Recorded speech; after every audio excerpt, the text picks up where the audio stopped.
அசாத்திய சாதக சுவாமின்னு அசாத்திய சாதக சுவாமின்னு அசாத்தியம் தவ கிம்பத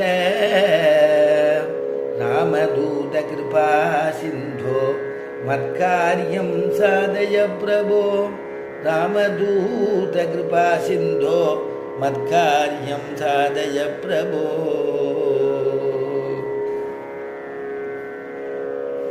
சக்கரவர்த்தி திருமகனான ராமபிரான் ஆச்சரியமாக ராவணனோட கூட பிரதம யுத்தம் பண்ணிட்டு இருக்கான் அப்படிங்கிறத நாம் அனுபவித்தோம்.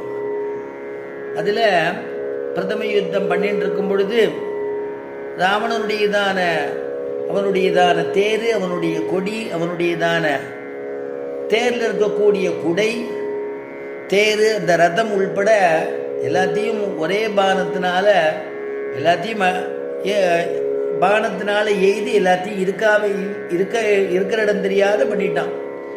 ஆயுதங்களும் அவனில் இப்போ நிராயுத பாணியாக நிற்கிறான் அப்படிங்கிற வரைக்கும் நாம் அனுபவிச்சிருக்கோம். நிராயுத பாணியாக நிற்கிறத கம்பன் எப்படி சொன்னார் அப்படிங்கிறத நாம் அனுபவித்தோம் போன வாரம். வாரணம் பொருதமார்வோம் வரையினை எடுத்த தோளும் வாரணம் பொருதமார்வோம்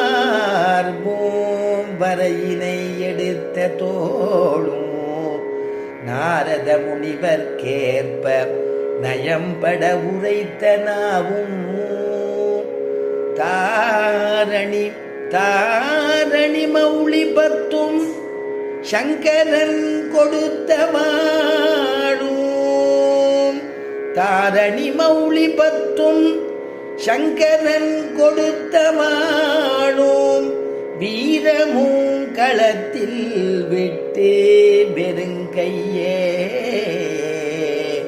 வீரமும் களத்தில் விட்டு வெறுங்கையே மீண்டு போனான் வீரமும் களத்திலிட்டு வெறுங்கையே மீண்டு போனான்.